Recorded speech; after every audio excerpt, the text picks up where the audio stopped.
Stoughton City Council meeting, and the first order of business would be the roll call.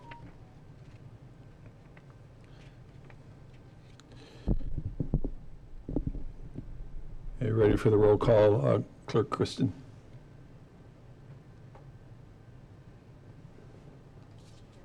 She did. Can you guys still hear us online?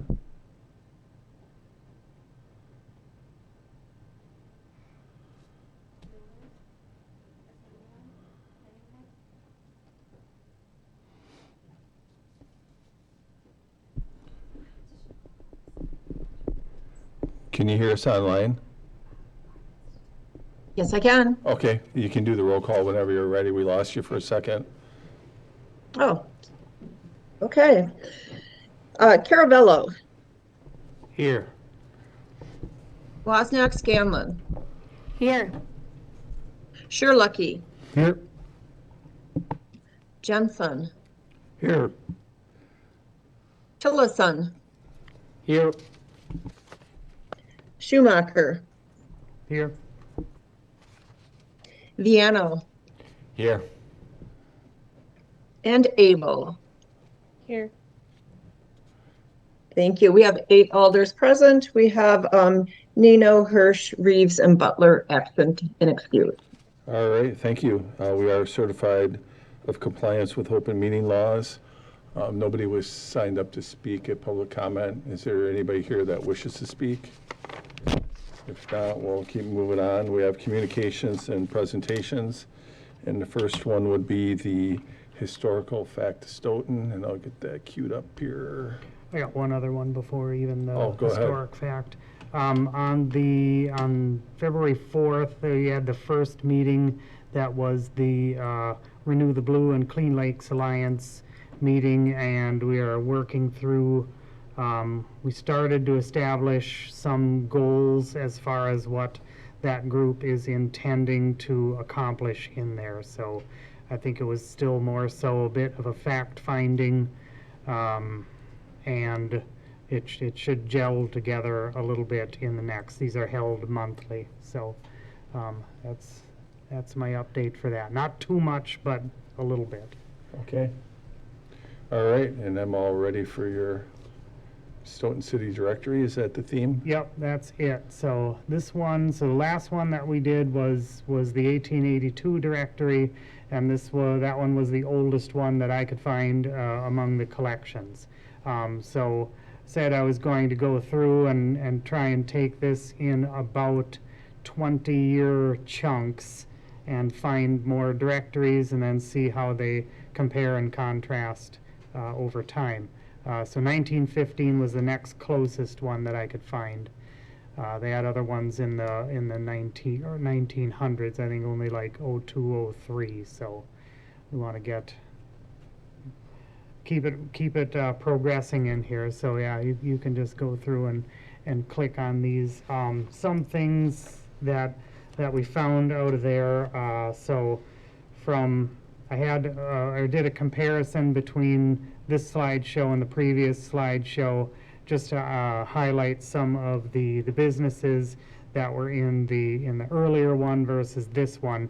And you can see I thought it was funny because it's got my last name in there, but I'm of actually no relation to that person that is in there. I think they're probably the ones in the farm by by Wanakee or the Schumacher farm there. So I think that's where that name was from in there. So the comparison highlighted that in the 1880s one, a lot of things were, the economy was a lot more artisanal and agrarian and horse-powered, and nearly all of the business at that time were owned by the sole proprietor who actually made things. So things like the wagons and carriages, plows and cultivators, boots and shoes, contractors, professional services, dentists and attorneys. Some retail was in their services.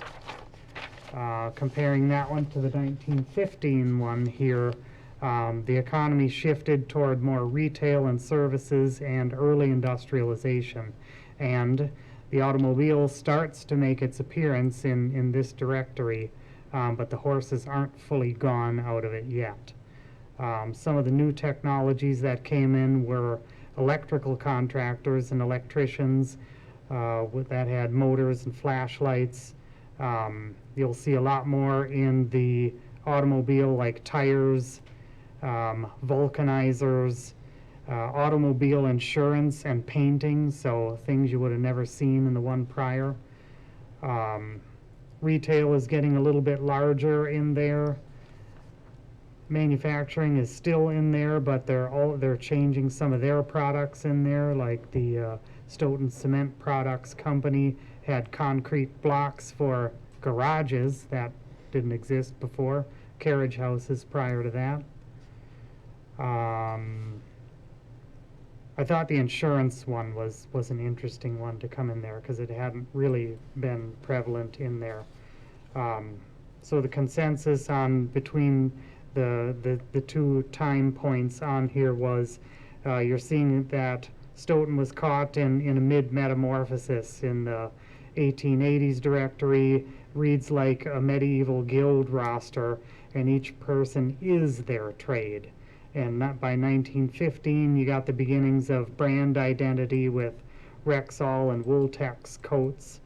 There was multi-story retail, automobiles starting to get in the game with horses that are still there. Said J.C. Johnson's Fine Wines and Liquors was gone, but wasn't a coincidence because Prohibition was only a few years off. The best one was in there was Sheldrup, and I'm probably murdering that last name. Is it Sheldrup? Sheldrup, okay. Said that one was the favorite one in there, that it went from drugs, paints, oils, and glassware to a proper pharmacy with a sanitary soda fountain serving Louis special brick ice cream on Saturdays and Sundays. So it's awesome. That's about all I got on there, so. All right. Yeah, the phone numbers are interesting. It went from 2-digit ones, so you started to see 3 digits in this one, so.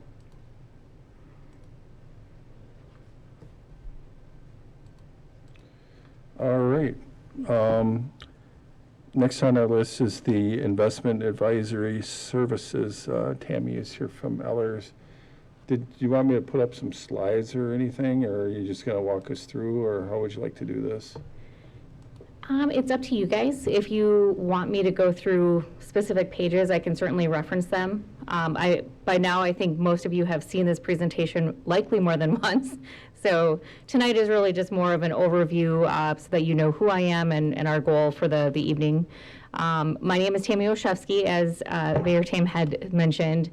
I have actually been here a couple of times. If you recall, this fall, I think it was August, I actually had come and provided an overview of your current investment services. And really, our goal with this entire process has been to find some efficiencies, not only for your finance team, but within your investment program, build some strategy around long-term planning as well as cash management.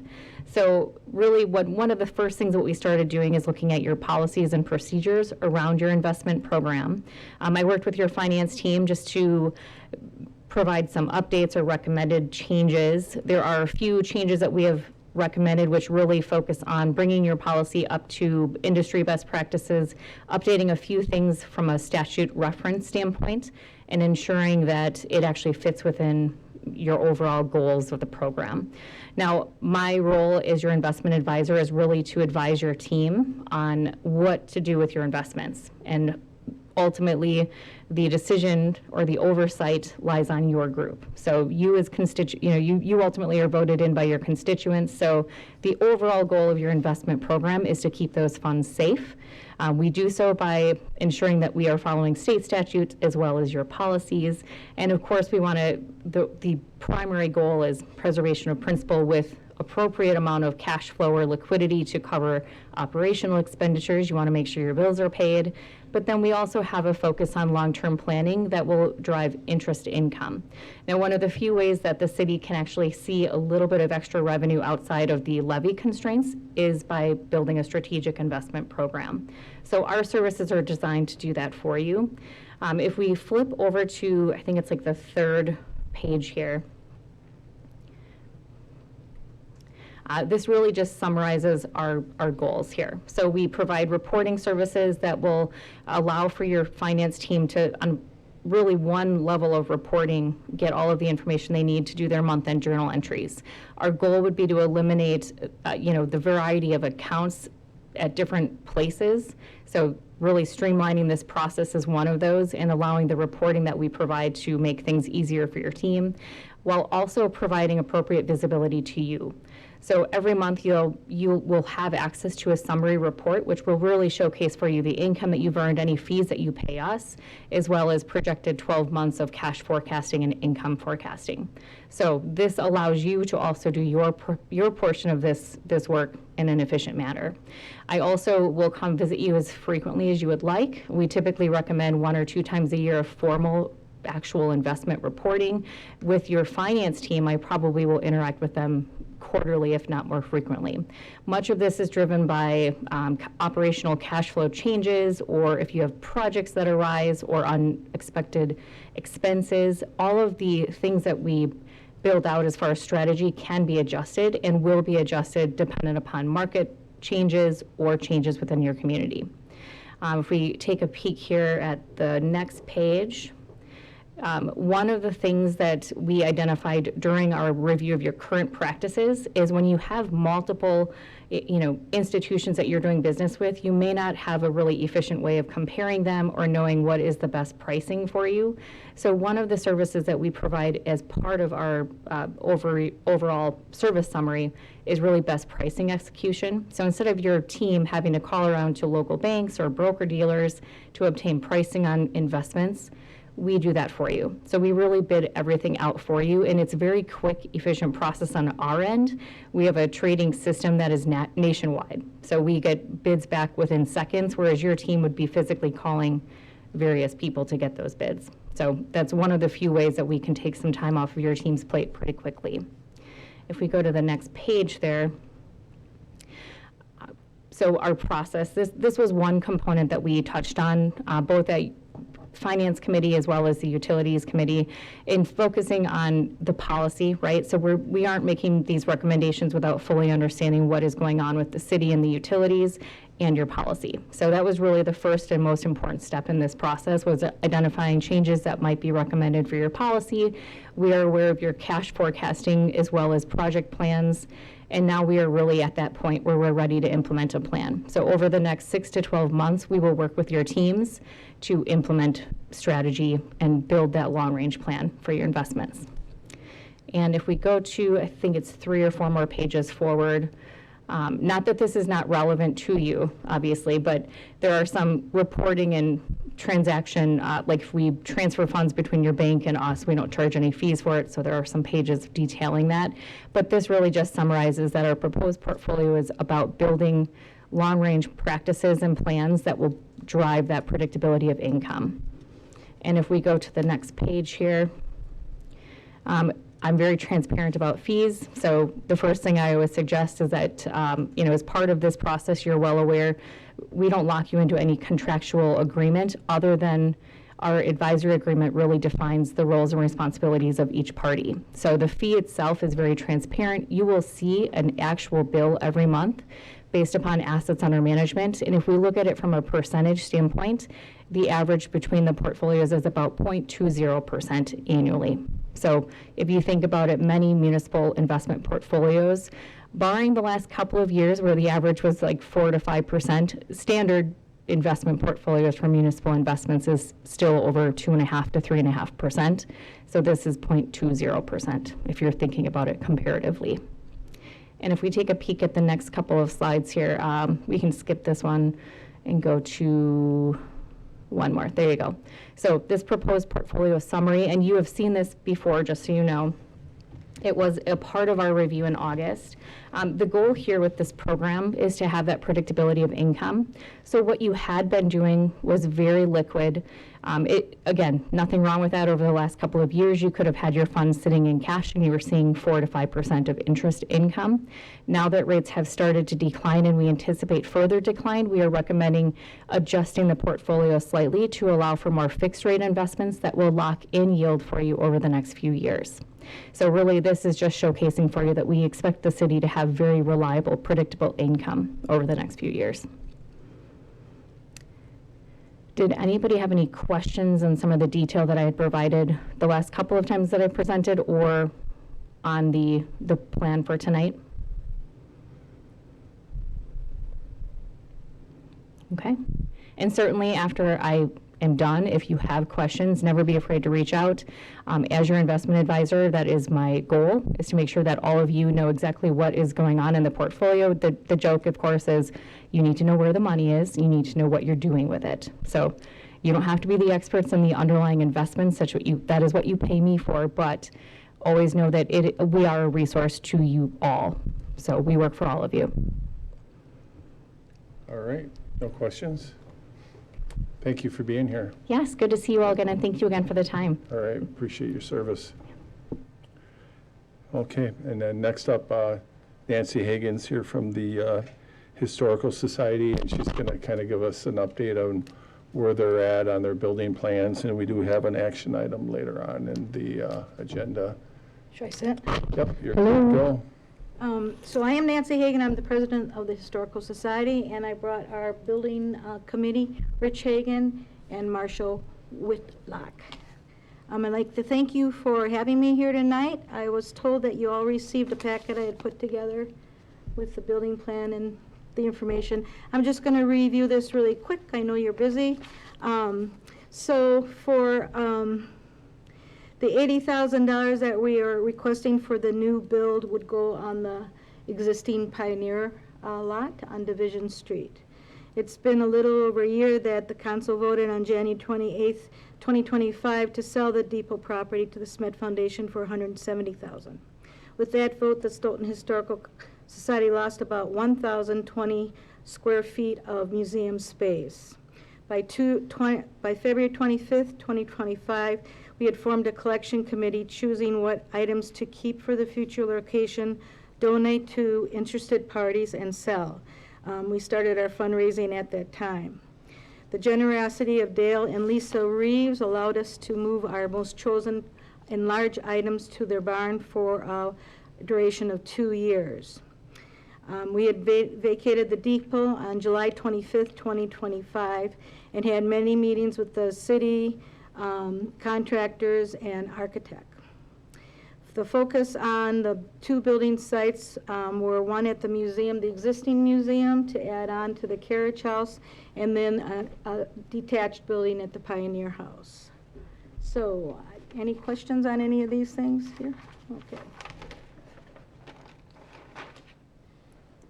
On October 28th, 2025, the conceptual idea at the Pioneer House was presented by the Stoughton Historical Society to a committee of the mayor and the Planning Development Department, as discussed, and that would be this picture right here.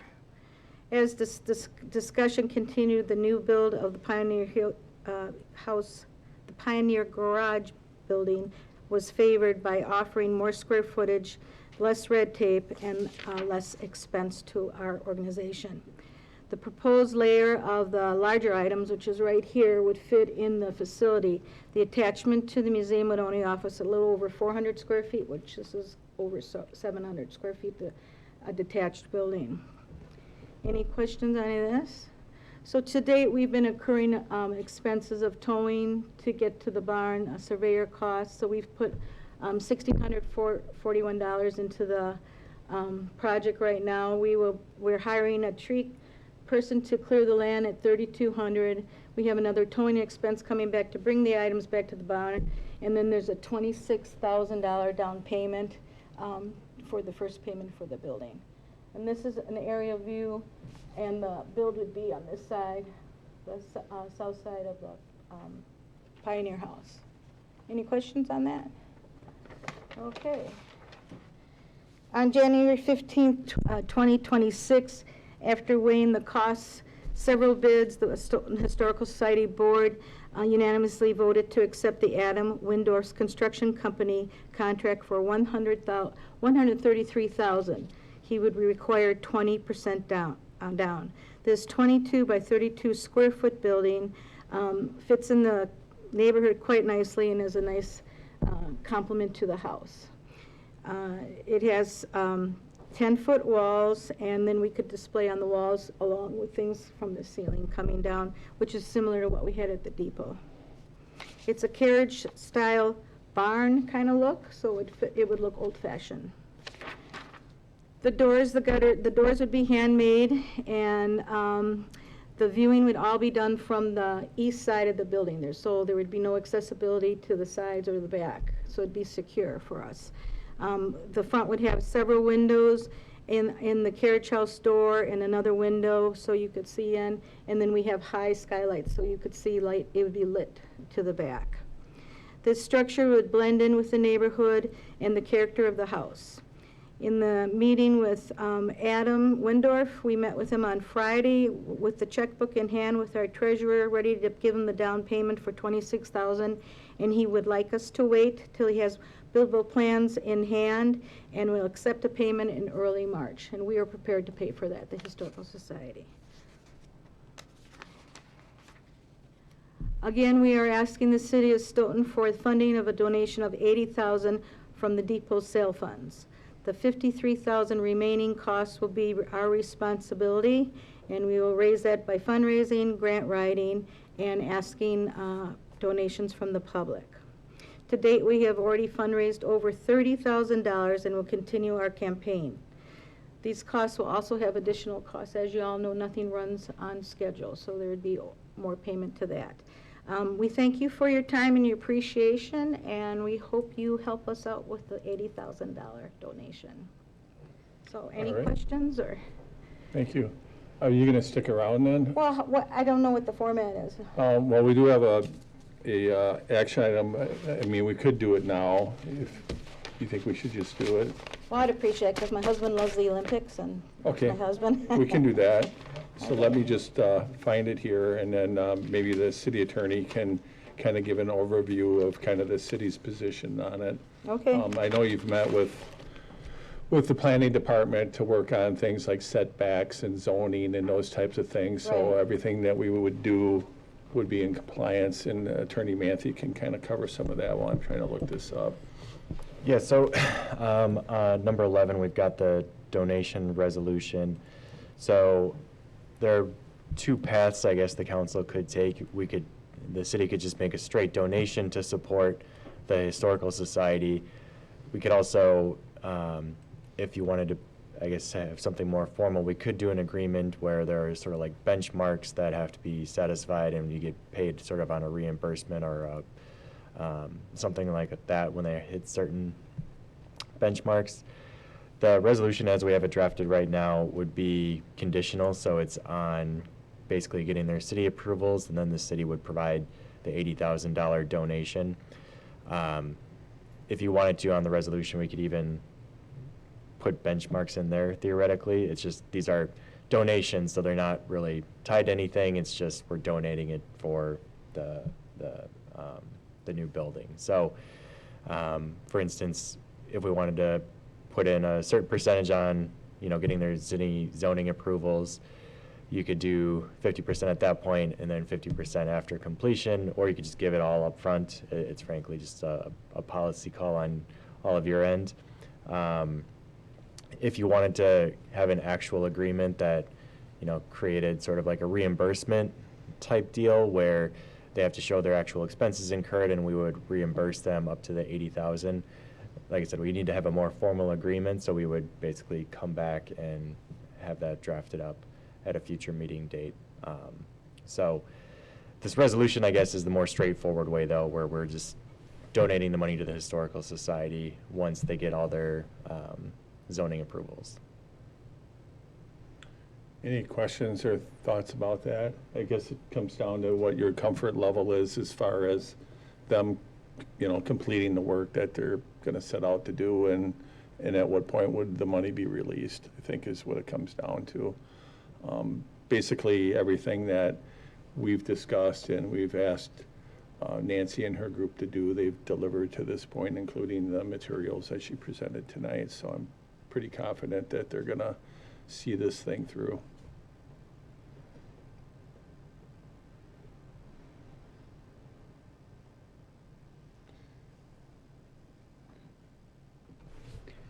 Based on seeing what, that you've presented all the things and met the deadlines and all those sorts of things, I mean, I don't have any issue with doing just a straight donation in there.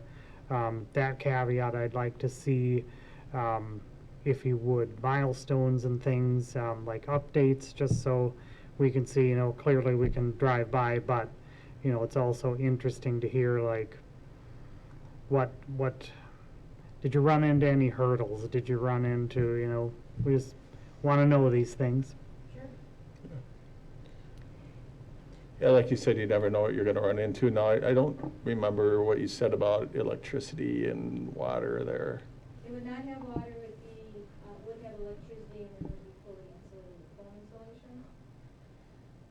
Okay, so no water, that's one less thing you have to worry about. Exactly.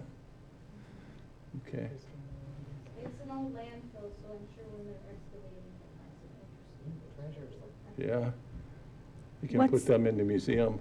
Well, we have a lot of those things in the museum when we worked on the house. Yeah, did you have something? What's the estimated completion date? Well, the contractor said he'd like to start in a couple months, so April, and it'll take them 2 to 3 months to complete. So, then we have to paint and do things on volunteer basis, because it's not, the interior has to be painted and different things. So, we hope to be in it by fall, wouldn't that be wonderful? Yeah, that's a quick turnaround. That would be wonderful. Any other questions or comments or thoughts?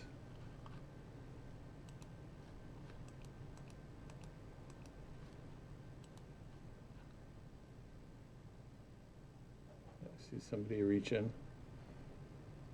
No? Rick, I agree with Brett. I mean, we have no reason to think that anything's gonna arise that's gonna stop the project or make this not happen. So I think just to make this easier, to Rick's point, instead of drafting something that has milestones or, to release funds, I think I'm okay with this, and I hope everything goes smoothly. All right, is that a motion? I'll make the motion to approve this Okay. as it is. Is there a second? Second. Second by Viano. Any discussion? Hearing none, all in favor say aye. Aye. And any opposed? Motion carries. Thank you for being here. You bet, thank you. You're all invited to come to the big open house when it's done. All right, we're looking forward to that.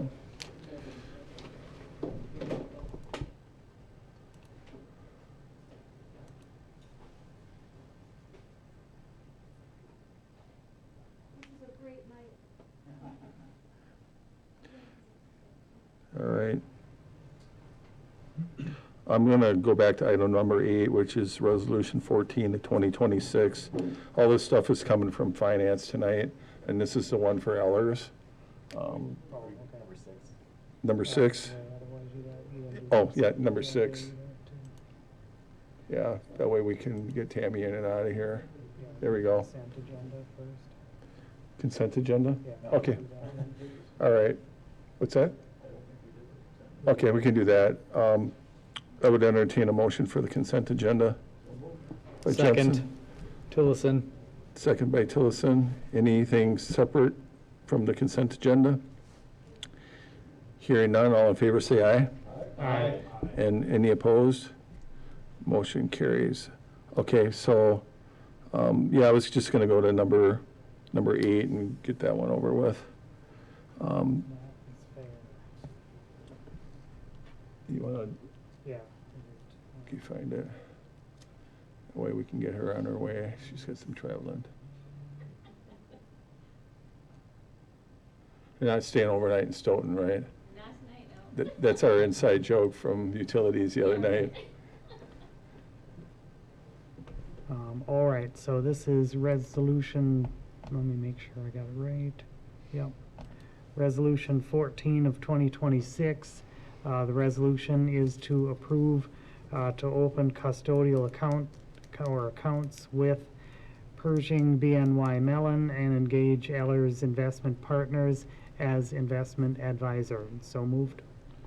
Is there a second? Second by Jensen.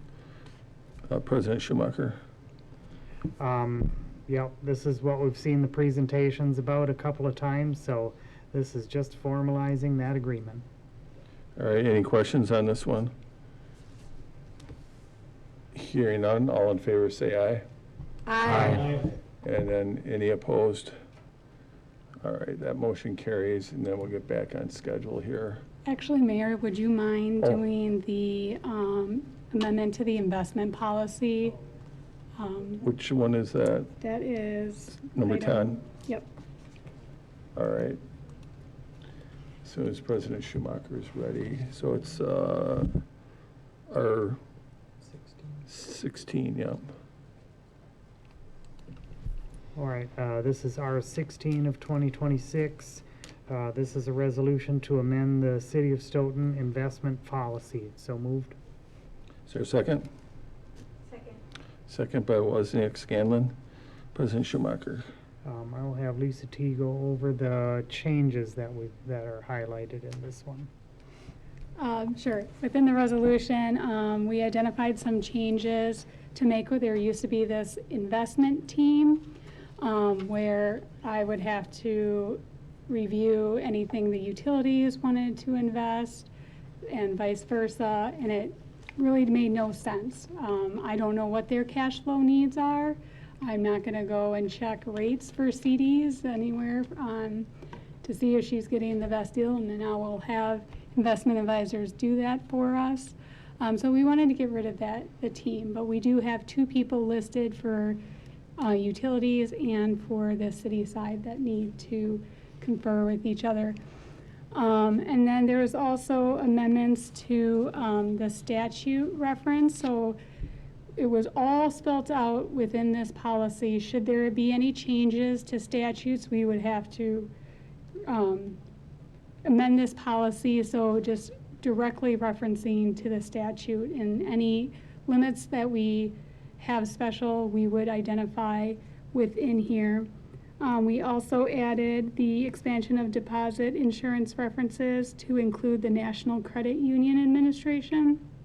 Am I missing anything? No, I think that was really the highlights. I mean, it looks like a lot of changes, but those are really the highlights, the change of the policy. All right, any questions or comments about any of that? So it's all kind of highlighted in the red and the blue. All right, seeing no discussion, all in favor say aye. Aye. And any opposed? All right, that motion carries. Now I just got to figure out where to go to next. Good night. 6, you said? All right, thank you. Item number 6 is an ordinance for a second reading from Public Safety. This is the amusement device one, and that would be Wozniak Scanlon. All right, ordinance 226, it's the ordinance to amend sections 14 through 161 and 14 through 162, and creating sections 14 through 164 through 166 of the Stoughton Municipal Code relating to amusement devices. It was approved by Public Safety, I think 4-0. So basically, this is taking some devices that we previously charged fees for and removing them from the forms that we were charging them on, and also capping amusement devices at 5 machines for arcades and such here in town. Anything you want to add, Candy? That covered what I know. Rick has more of the legal perspective of it, if anybody has questions in regards to this one. Not a whole lot to add. I think I covered it last time, just summarizing what we were doing, and so happy to answer any questions, though. Okay. So that's a motion. Yep, motion. Was there a second? Tillerson was the second. All right. Did you have something? Nope. Okay. Any questions or comments from alders on this one? Hearing none, all in favor say aye. Aye. And any opposed? That motion carries. So I think we're on item number 7. Yep. So that's the ARPA item. That one came from finance. You're helping me. You got to help yourself. Huh?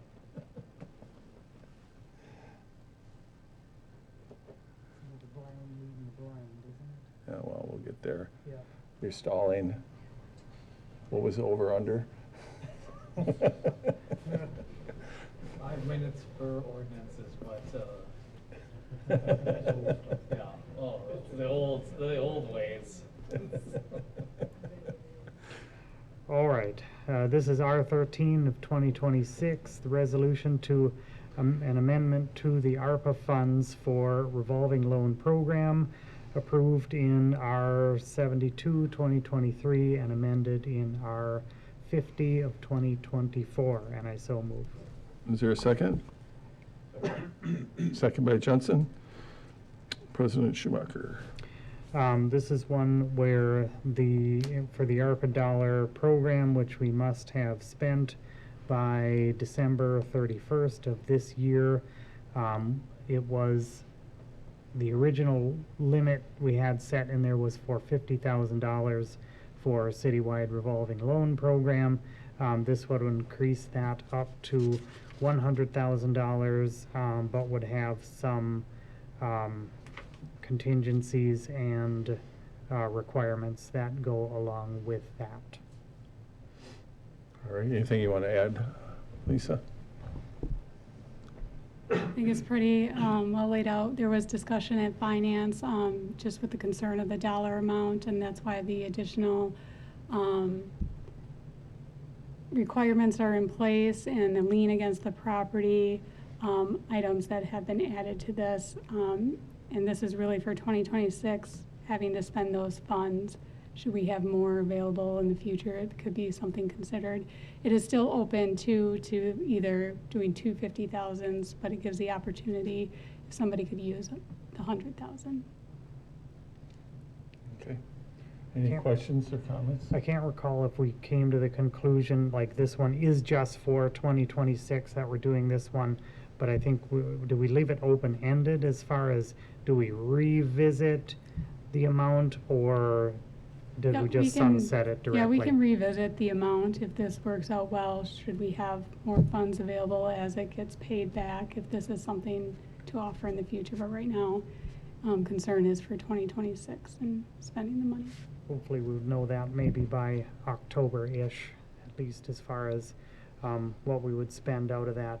And we did talk about the, what if we don't get a loan application in there, what do we do with that money? Because we don't really want to give it back to the federal government, but. So should that be the situation, we already have that consideration for one of the ARPA projects for the water line connections. We can reclassify a previous obligation set that had to be set by December 31st, 2024. You can reclassify, it just has to be an eligible project, and we would take care of the reporting requirements through the Treasury. We would do it by resolution, so there's formal documentation of reclassifying the fund. So that's something that we would look to if we don't see these monies getting spent.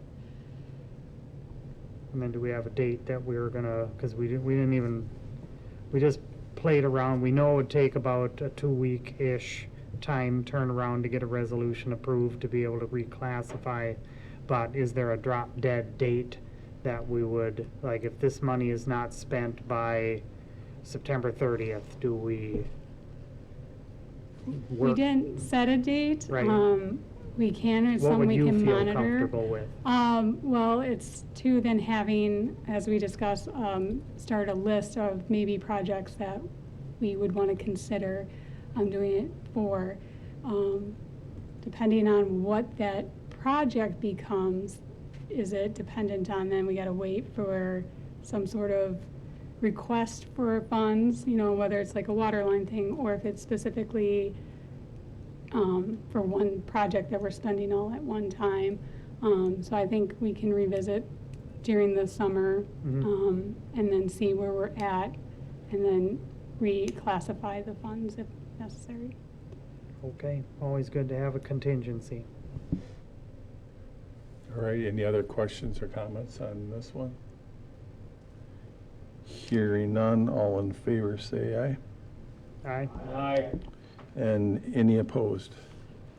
Motion carries. So I think we're at number 9, which is R15.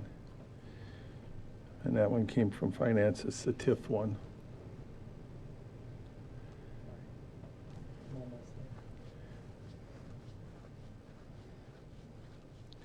Don't you like it when I bounce around on you? Just trying to accommodate our guests. No, it's all good.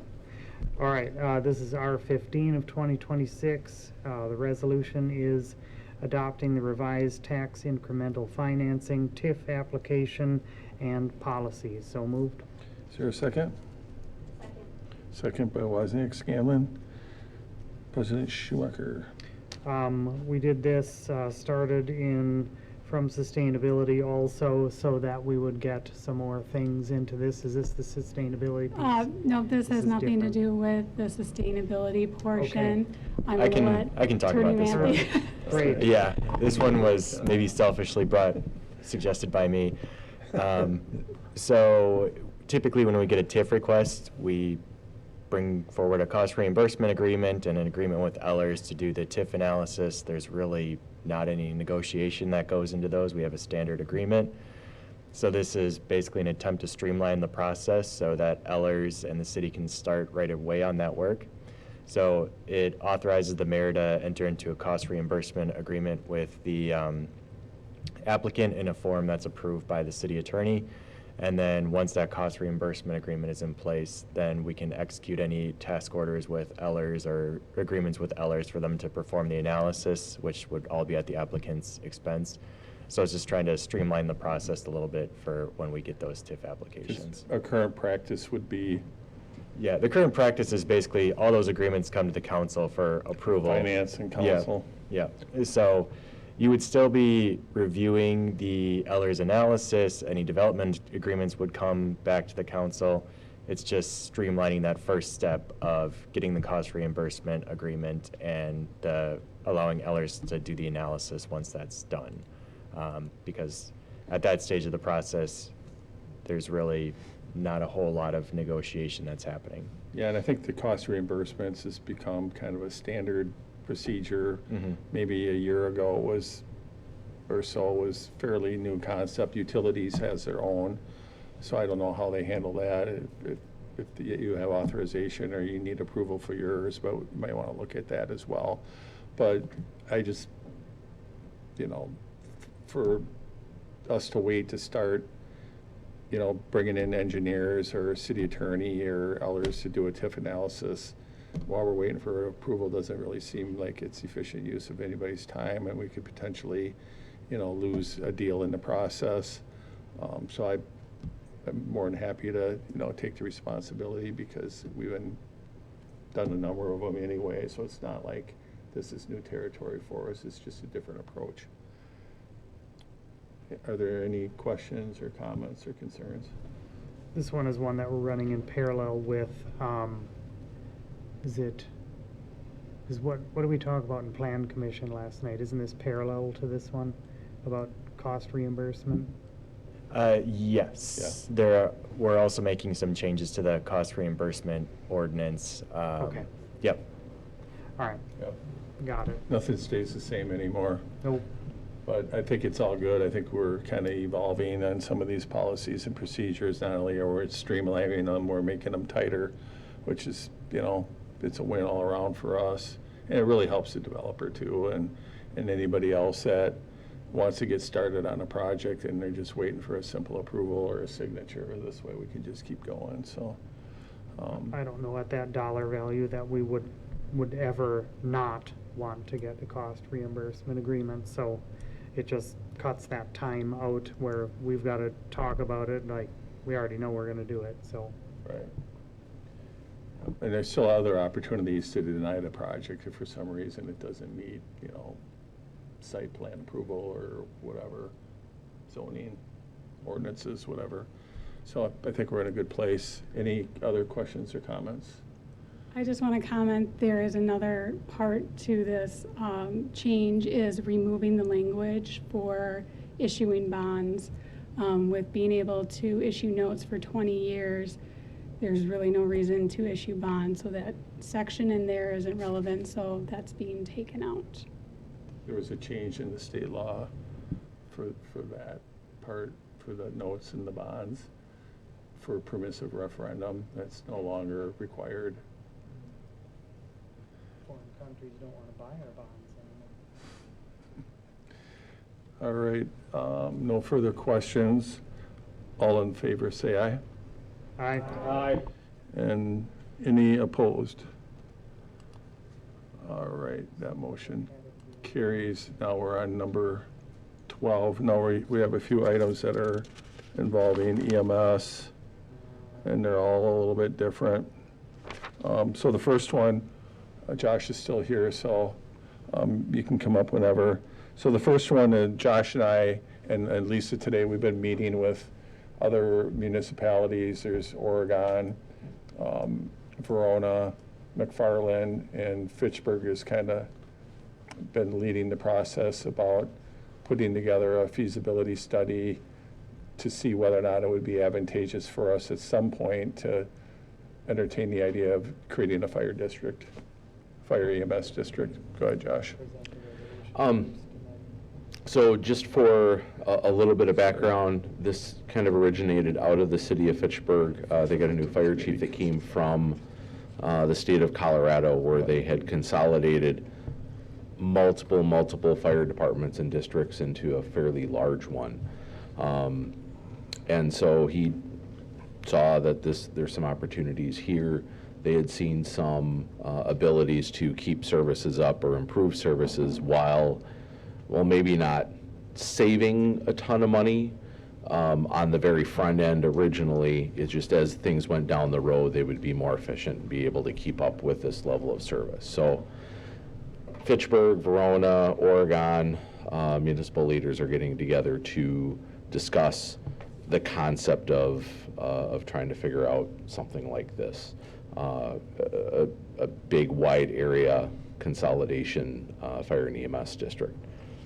For as long as I've been in Dane County, there's always been a discussion of some type of consolidation across the county for various reasons. So this is the start of that discussion with us. So the fire chiefs, we have been talking, knowing that the city leaders, village leaders have all been communicating with each other. And then there was the money from the state for the innovation grant that has kind of prompted this discussion to move ahead. Fitchburg and Oregon are moving ahead with doing this. The RFP is out there on the street. Pretty much what we'd be doing is looking at, if we approve it tonight, buying into the study that Oregon and Fitchburg have going on, and the RFP is kind of out there. They're still awaiting responses. It just went out February 3rd. I think it's worth due diligence on our side to take a look and see if there's ways that we can do this as time goes on to do things better. We do a lot of mutual aid back and forth between us and McFarland and Oregon and Edgerton and Cottage Grove and Deer Grove. We all work together pretty well on calls all the time through the mutual aid stuff. What they'd be looking at here is there ways to find efficiencies within the staffing? So the administrative side, all the chiefs, is there a way to assign things a little differently that would free up money that can be used for staffing, line staffing that is needed? is there ways of finding capital costs that we all pay for today to make sure that we maintain our ISO ratings for the insurance?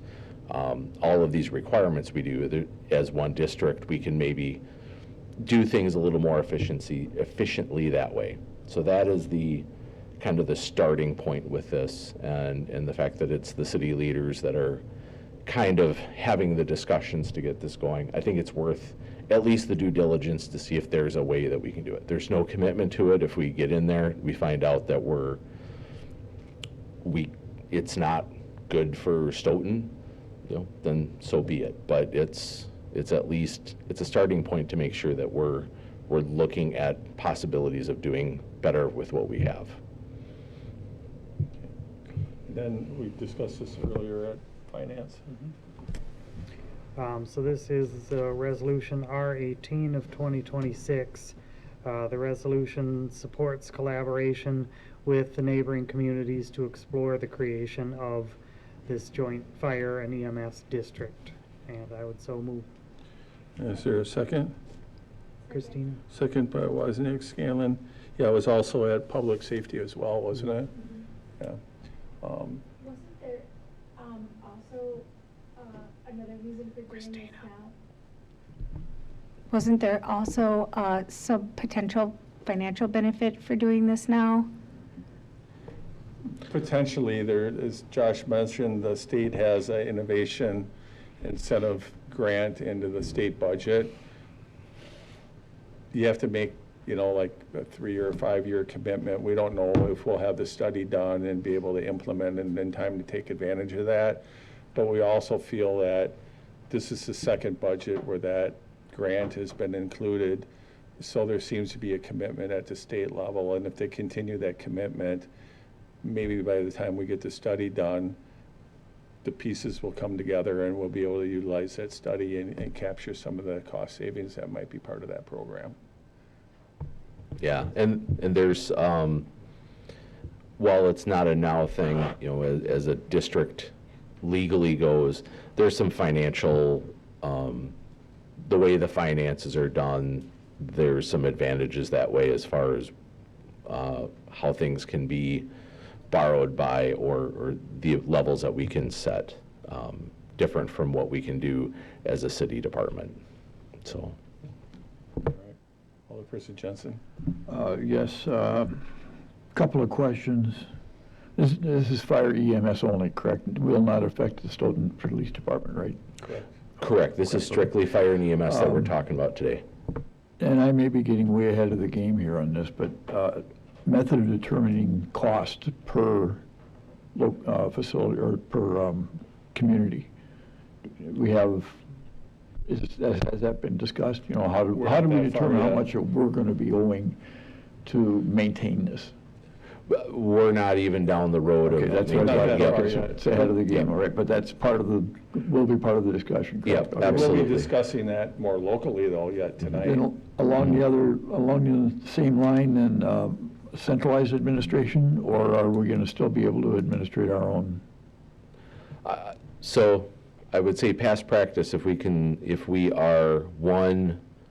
it's one district amongst multiple municipalities, there will be some type of governing board that will have to be appointed. So this board will have a member on whatever that board is, however the agreements are set up for representation and voting and all of that. So that would be one thing, is that there's a level of governing that gets passed off into that governing board. Okay, so we would, potentially, it seems then that we would be retaining a chief. Yeah. And you would probably be, each chief would be part of that board or something along those lines? I would expect the governing board would be more of the elected representative. There'd be an elected representative put on that board. The chief officers would be reallocated for different duties. So there would probably be a chief, we'll call it, that's in charge of the entire district, and the other chief officers would be reassigned within that structure, divisions, So it's to be determined. Yeah, there's a whole lot. Study. So I was getting ahead of it, yeah, okay. That's the good. purpose of the study. Yeah. And by participating in the study, we're not committed to anything other than $5,000 or whatever it is to be part of the study. If we don't like the results of the study and we want to opt out, we're not contractually bound to anything. I just wanted to get a feel where we are with it. I think right now, we just want to learn what our options would be, because this is kind of new territory. But this resolution has an analysis written into it that we would conduct that. And I know I voiced my concern in public safety that I think this is a big waste of money. I'm 100% for us analyzing ways to be more efficient with our fire and EMS and dispatch and all these different things. But to commit money to that, especially if this chief's coming from Colorado and has experience, I think we should be listening to those ideas before we're just tossing money at something. And I think this resolution should have that part striked from it, the whereas conducting an analysis of steps required to, it just gets a little too convoluted towards, that makes us, we're going to spend money right off the top. So based on your conversations, I mean, we could certainly communicate that, but the RFP is kind of out there. But we can, communicate that we have some concerns about that language in there. Absolutely. Maybe send something to Chad tomorrow and just say, hey, Yeah, we can draft something and send it to Chad, just the address that. concerns I about. think right now, we're pretty open-minded, and I'm guessing that the language that's in there is fairly boilerplate. I think so. I just think that hiring a consultant to do this sounds jumping the gun a little early. Again, this is in the executive budget. That's not guaranteed that there could be future savings from that. I understand the state's sitting on a large chunk of change that could be used for that, but that's all dependent on how elections go to see that get there. I think if this guy's got experience, or this one chief, that it's probably what can we come up with, or the group of people? Because when I read the executive budget and I looked that up after the Public Safety Committee, that seems more intended towards smaller municipalities like Clintonville, Shawano, and Belle Plaine, Wisconsin, and how do we best serve that? I mean, you're talking about 3 municipalities within Dane County that are still relatively close. The consultant's probably just going to be like, you should all be on the same dispatch, and let's move these firehouses closer to each other, and you get a ladder truck and you get the tanker trucks, and that seems a little goofy. We already have such great mutual aid. We have a great dispatch service that's sitting here, and this just doesn't seem like this is going to improve much, other than you should move firehouses together. But that's my opinion on that. I think that working together to try and find ways to be more efficient is something, but if this fire chief from Fitchburg has so much experience with it, again, let's just have that discussion, or what does he see, what has worked, excuse me, in that part of Colorado before we're spending money on it. As $5,000 would just be a waste towards a random consultant. Yeah, so we hear you, and I know President Schumacher has offered to attend the next meeting that we have, because we're meeting in Fitchburg, which is very close to where he's working. So he can maybe provide some input, such as you've just given us, to the rest of the group there, and then see what kind of response we get from them, because we certainly don't want to go into it with, set expectations or false expectations about what can and can't happen, and, get ahead of some of the concerns. And I don't know how long this process is really going to take either. I don't think the study, will take nearly as long as any potential implementation, because there's going to be a whole can of worms that we're going to have to open up as far as communication, because of the culture in the different departments. But one of the big things that came up was the training, is that we think there's great opportunity to train, because when you are familiar with people, when you do have a large event, it makes things click a little bit better. I'm sure you've gone through that with your experience. When you know somebody, it just makes everybody feel a little bit more confident and comfortable that, they're going to be where they need to be at the appropriate time, and So we think there's a big opportunity there as well for collaboration. And again, 100% agree to do that, because to get cars to do extrication on, that all costs money, and training's a great way to look at it. I just feel it's a little early to be like, here's $5,000 towards a study, and, we don't even know how that money is going to get split up yet before we get there. So again, all for researching this and talking about it. I just think there's a lot of steps we can do before we're throwing money at it. Thank you. Bet. Anybody else? All right, so we do have a motion on the floor. If there's no other comments, all in favor, say aye. Aye. Aye. And any opposed? Nay. And any abstentions? That motion does carry, but we'll definitely bring that message to the larger group, so I appreciate the feedback. That. Okay, where does that take me to? 13. We're almost there. 13 is another one that came from Finance, President Schumacher. Okay. All right, so during the budget process, within the EMS budget was a proposal to change the volunteer EMS to an hourly rate than per call rate. In discussion with that, we wanted to vet out to see, okay, if we implement this, is this going to cash flow? And so here is a cash flow analysis. I will explain the coloring, and then, so the green section is the various revenues for the EMS, which includes the charges, the town charges, some interest income, and some miscellaneous income. That orange section, that is the operating expenses, and in this analysis, starting with 2027, there's a 3% increase year after year. The gray line under that, this is your net before debt service and capital expenditures. This is an important line I'll reference in a little bit. The blue section, this is your capital items, so any debt service, your capital expenditures, whether you're using debt or cash funded capital. And then below that in the gray section, this is the net cash flow as well as the cash balances in the middle part. And then the bottom section, we have what our fund balance policy states of being between 25 and 75%.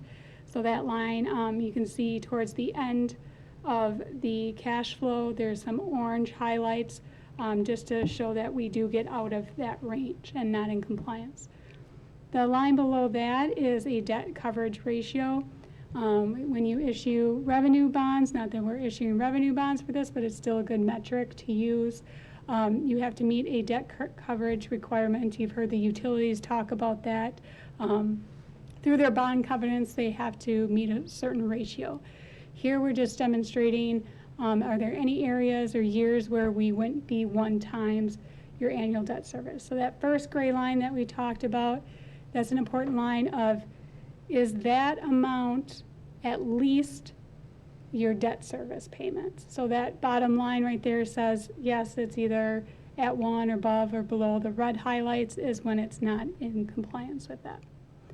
So this flows chronologically starting with 2024 actuals. We have some 2025 estimates, then 2026 budget, and then just some increases in the future.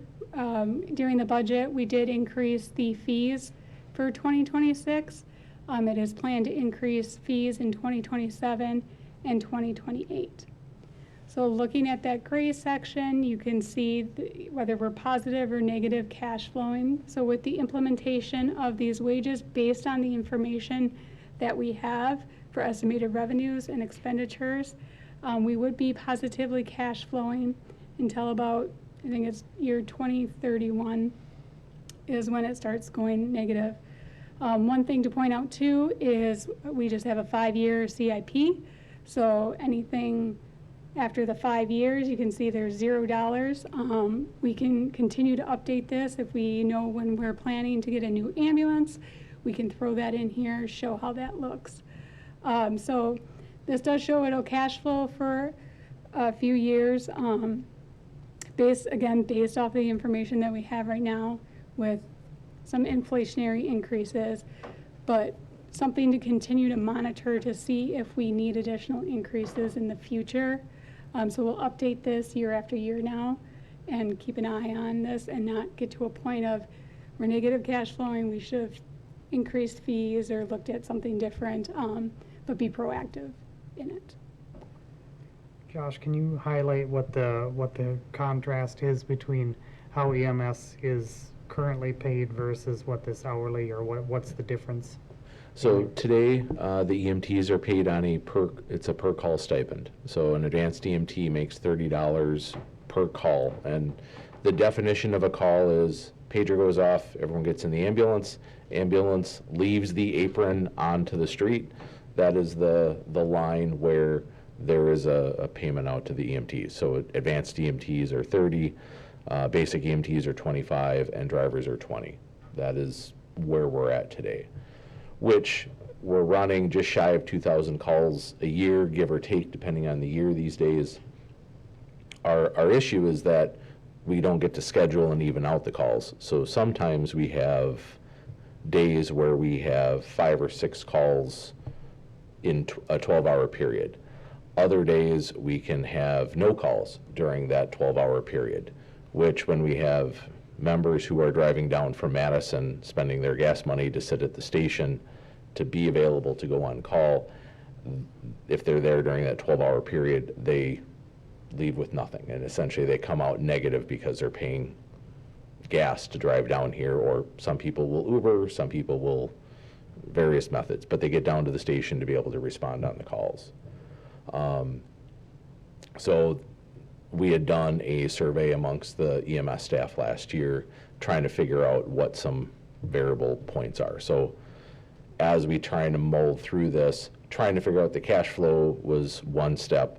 There's also a step where we're working through some employment law stuff to make sure that we fully comprehend what some of these changes are, because going hourly completely changes how some of our how things work and how much we can use staff. So there's more to come on that one. This is one step in this process, but everybody around us is doing some version of this. Oregon, McFarland, their fire and EMS staff are all being paid some version of hourly wage. Lakeside, formerly Edgerton, same thing. Everybody's career up at Deer Grove EMS that comes across. So this is the eventuality of where we got to get. We just got to figure out how we get there in a smart manner. So. Okay. AJ, is there anything you want to add from like a recruiting standpoint, or any thoughts from your end? I mean, sure. I know you've been much more involved in recruiting in the last couple of years than ever. Yeah, absolutely. Plus, we're hiring more, so Yeah. we're keeping real busy. Couple things. Number one, we didn't really talk about, but I think it's important that you're also thinking about, as we're going through this, we will more than likely, with our full-time employees expanding, be looking at a union relationship there. So that's one thing I wanted to make sure that everybody keeps in the back of their minds. That's why moving to this hourly is setting us at least in the right direction of moving into a more professional position. And then having the limits with the number of hours that they can work, that's actually governed by our WRS and having eligibility into that system. From the recruiting standpoint, I mean, right now what we're struggling with is exactly what Josh is talking about. If that ambulance doesn't roll past the apron, they're not getting paid at all. And we have some that, in fact, how many do you think are coming out of Madison, percentage-wise? It's much greater. We're over 50% of our staff that run are coming from Madison at this point. Yep. And so a lot of those are UW Med students, which is a great pool for us to pull from. And you know, we're getting really good coverage from them and the type of care that they're providing, but it's not making sense financially for them. So it's a struggle to get them to come on, then to have them spend the day down here and not make anything. It's just not we're turning through people and it's costing us money. And we have multiple staff members that run with us. They run with us because they go on a lot of calls, but they run next door at like McFarland or Oregon Yeah. because that's where they make an hourly wage while they're there. So it's a balance between us and Yeah. them. So we've actually lost some of our members to neighboring communities, and we know that this is what it takes to stay competitive. So that's why we're wanting to go this direction, and we know it's the only way to, obviously stay competitive, but then we have to figure out really where's the sweet spot within the range that we're going to pay them. So what makes us special that they're going to want to come here?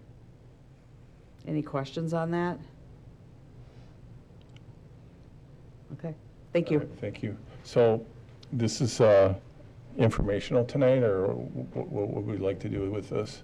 It's just informational, listed it as possible action, just in case. Okay, so what are we thinking? Do we need to do some more work, or is this thing ready to implement, or?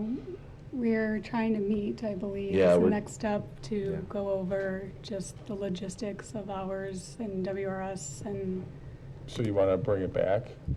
Okay, Yeah, that part will end up coming back here as we start looking at changing the wages and how that pay, because that'll go Yeah. through more than likely public safety as well as personnel and finance. I mean, we're not in yeah. a place right now, personnel hasn't looked at this. They Okay. have a little bit of a line of sight Mhm. to it, but they haven't made a formal recommendation. okay. Yeah. All right, So this gives us the parameters that we can pay for things for a period. sure. Alderperson Sherlocke. A quick question, which might not be so quick, I don't know. I know we don't have all of the 2025 numbers yet, but can you speak to the lack of debt in 2025? I see we have 245K, and then in 2025, it's gone, and then it's a much more manageable number. I'm sure we don't have a number yet, but can you talk to how that disappears and how it might affect calculations going forward if it doesn't disappear? 2024 was a payback to the debt service fund for previous debt that the EMS hadn't paid back. So there was a large payback to clear that up. So there were no additional debt payments. We now issue debt in 2025 that the first payment is in 2026. So then it does increase, taking the CIP where we're issuing debt, then plan for 2026 and 2027. Okay. So you can see where the debt is issued and then the payments do increase. Thank you. Yep.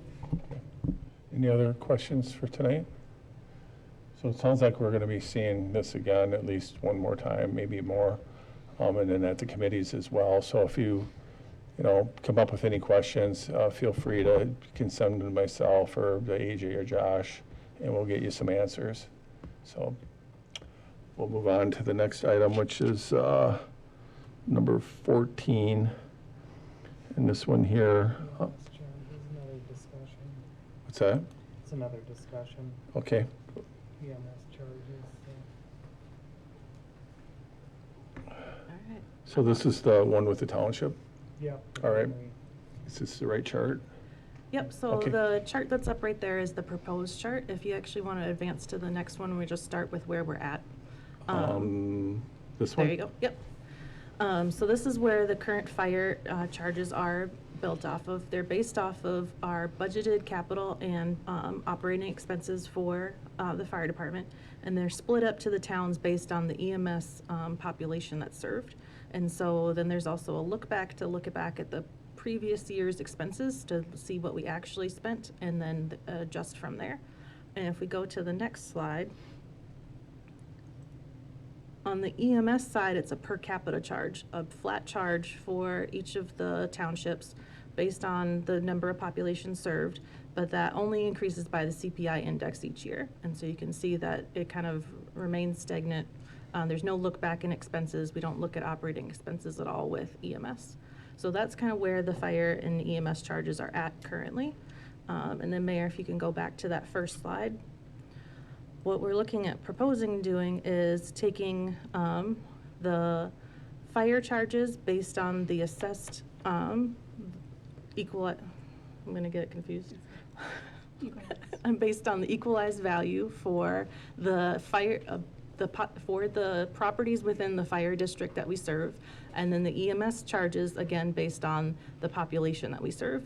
But looking at the budget for operating, capital, debt service, and combining all those pieces together in there. And so it's a longer, lengthier chart than what you see with the other two, but it tries to put the pieces all in there. So the basis on the fire side of it going against the property is that's what we're trying to protect with the fire service, is protecting the property values, whereas on the EMS side, we're servicing the people. And so that's why each of those two components are based on those factors. Again, this has a look back in there to look back at what we previously spent in the prior budget year and adjust for any expenses that are over or under that. And so when we come down to the bottom line with it in that second kind of portion of the chart, you can see what the town charges were for the last year from 2025 to what they would be proposed if we had implemented this in 2026, and what that percent increase is to the towns, to each of them. So this is just numbers from 2026, trying to propose them. We haven't spoken with the towns yet on what these increases look like. The reason we're coming to this right now is that the fire contract expires at the end of 2026 and doesn't have any additional terms for renewal remaining, whereas on the EMS contract, it's a year-to-year contract, so we could continue with that one for a while if we wished. But with this, we kind of feel like this is a more fair way to spread the expenses of the Stoughton Fire and EMS districts across the towns that are participating. All right, I know that was a lot of numbers and information. Are there any initial questions about that? I know you looked at other ways of kind of examining it as well. So when I first started, Dave had kind of tasked me with looking at this because I had worked on it when I worked at Madison Fire for the towns of Blooming Grove and Shorewood Hills and towns of Burke. And we did a population and equalized value kind of factors when we did those agreements. In workshopping it with Lisa and Chief Rip, we kind of came to a different way of using those calculations and came up with the proposal that we have here. So we had originally looked at doing both of them on a per capita basis or both of them on a budgetary basis, and instead kind of bringing it back to what do the towns have, what factors can they weigh on it, and that's really what their equalized value and the population that they serve. So we're really basing it back on their own numbers, but our budgetary and actual expenses pieces of it. Any questions on any of that? So what's kind of you have a timeline or a process for getting this approved and in front of them? You have a date set?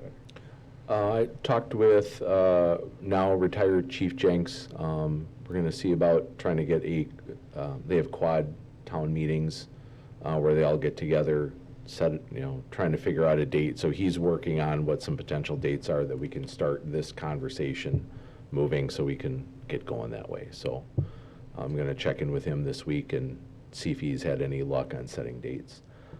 With that being said, I was invited to the town of Rutland on March 4th to talk at their town board meeting really about this for next, looking at 2027 and types of things they need to be looking at. So, Yeah. In my experience with the townships has been, if there's an increase, they're probably not going to like it, but the sooner they know about it, the better they can prepare for it. So, we don't want to wait until, October or November and drop it on them last minute. So, anything you can do to at least, get it in front of them and, let them say their piece. At the end of the day, it's not going to really change the numbers, but at least they'll know ahead of time so they can prepare accordingly. right.